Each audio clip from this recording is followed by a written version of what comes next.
کل رات عشاء سے تھوڑا پہلے میں گھر سے نکلا تو مجھے یوں لگا کہ وہ آئی ہوئی ہے۔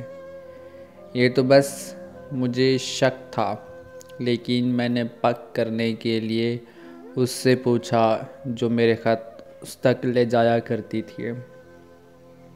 میں نے جب دیکھا کہ وہ اپنی نانی کے گھر سے اپنے گھر جا رہی ہے تو میں نے اس کا نام لیتے ہوئے اس کو آواز دی۔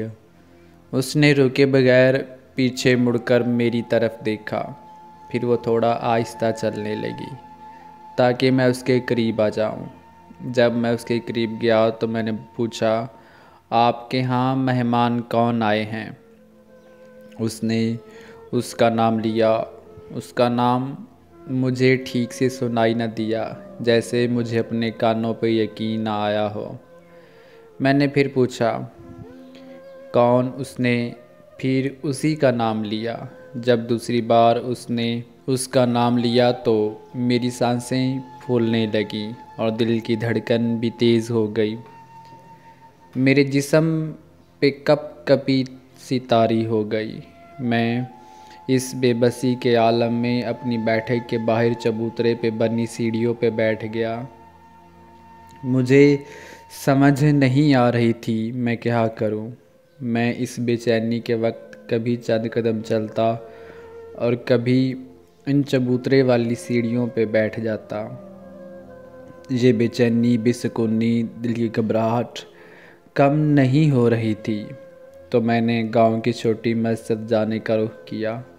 جب مسجد گیا تو میں مسجد کے محراب کی طرف یوں دوڑا جیسے کوئی ایسا شخص سامنے ہو جو دل و جان سے بھی عزیز ہو۔ میں نے مسجد کا بلب بند کر کے محراب کی دیوار سے لپٹ کر رونے لگا۔ میں نے جیسے ہی محراب کو گلے لگایا تو آنسو ایسے گرنے لگے جیسے سمندر کا پانی کنارہ توڑ کر باہر نکل آیا ہو اور روکنے پہ بھی رک نہ سکے۔ ایسے ہی میری آنکھوں کے کنارے توڑ کر آنسو مسجد کے قالین میں دفن ہونے لگے۔ پہلے تو میں کافی دیر محراب کو گلے لگا کر روتا رہا، پھر میں نے سجدے میں سر رکھا اور گڑ گڑا کر رونے لگا۔ اس سارے واقعے کے پیچھے اس کا آنا وجہ نہیں تھی، بلکہ دکھ اس بات کا تھا کہ وہ میرے اتنے قریب آ جائے اور پھر واپس چلی جائے اور میں اس کو دیکھ بھی نہ سکوں۔